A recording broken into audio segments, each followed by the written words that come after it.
Hey guys, LevelCap here, and today we're taking a look at For Honor's single player. A few months back I did a video about the multiplayer alpha they did on console, and recently Ubisoft invited us out to a capture event where they gave us hands-on time with 2 single player missions for the first time. If you want to know more about the game, check the link in the video description. Now if you haven't seen our previous For Honor video, basically it's a melee combat game where you have a few different classes of fighter to choose from.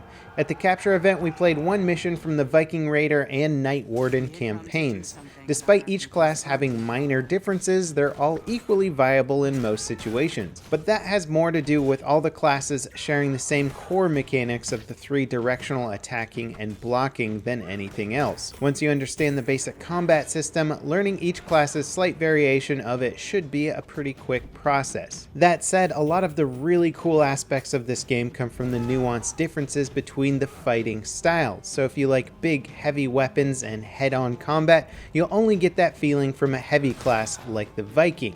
You can still take on multiple enemies with the Knight class, but the way you take them on has to be a bit more deliberate because you can't hold your blocks like the Viking can, and your weapons have less range. Now the story of the game is that a natural disaster has decimated the world, causing war that has lasted for 1,000 years. And most of the factions are working towards peace, but the villain of the game, Apollyon, sees this as an opportunity to gain control of all the factions. The first mission I played was from the Viking campaign. You play a young female Viking raiding a village of Vikings who went around pillaging other villages for food. In the mission, I had to work my way through the raiders' village looking for barrels of food. Right off the bat, the game makes it obvious that it's not a button masher. Yeah, I'm playing a big-ass Viking warrior with a giant battle axe that can chew through crowds of enemies. Working through crowds of enemies, each with a few stronger enemies to deal with, took good timing of my attacks and blocks. So while the low-level enemies go down in a few hits and don't do much damage to you,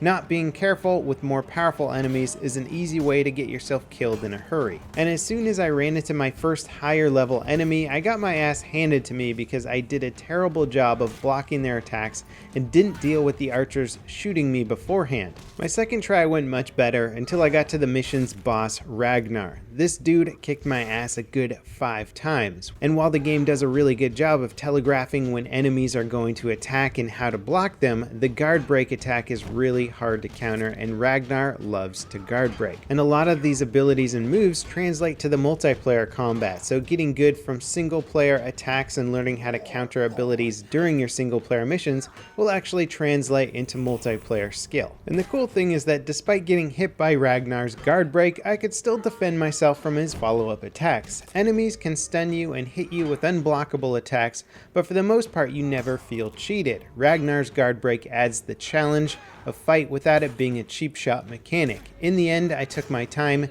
did my best to counter his attacks, and eventually won the fight. Ragnar ends up making a run for it on horseback, and chasing after him was pretty straightforward. After a tough boss fight, it was nice to have a quick and simple section to wind down with. All I really had to do was move the horse and avoid obstacles and kill a few enemies. Now the second mission I played was from the Knights campaign. In it, you have to sabotage a barrier the Vikings put up on a road. For Honor doesn't really have a stealth system, but this mission wasn't a full brawl like the first one either. There are parts where you have to attack enemies by surprise, but for the most part it's a pretty straightforward hit and run style mission. The big difference between the Knight and Viking missions was how the Knight plays. You can't really block indefinitely with the Knight, so you really have to time your blocks with the enemy attacks, on top of matching their direction. Combine that with the limited range of the Knight's weapons, I found myself using a playstyle very different from the Vikings. I singled enemies out more and took a bit more time taking each one down. Funny enough, the devs at the event said people had more trouble with the Knight mission than the Viking one. I'm not sure if it was because the Viking mission got me used to the combat system or not, but I found the Knight mission to be a bit easier. It was still challenging despite not featuring an actual boss fight, so overall I enjoyed it as much as the Viking mission,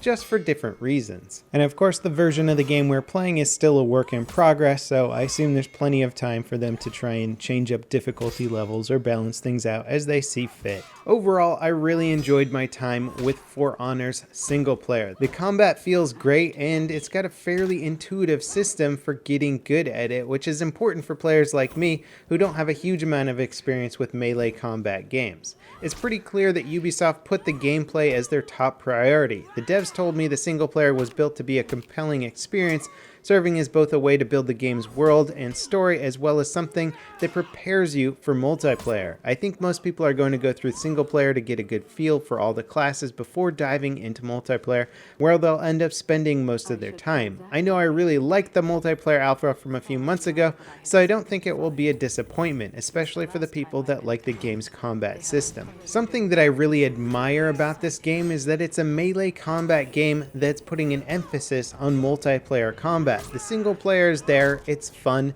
but it really does feel more like it's training you up to the complexities of multiplayer combat. And to me that's really cool because it's hard to make a good multiplayer melee combat game, but I really think that Ubisoft has done a great job here, and I can't wait for the launch of this game. And there is one more really interesting aspect to the single player, which is the hardest difficulty mode, and I'll be talking about that in my next For Honor video. As always guys, thanks for watching, and I'll see you next time. This is LevelCap signing off.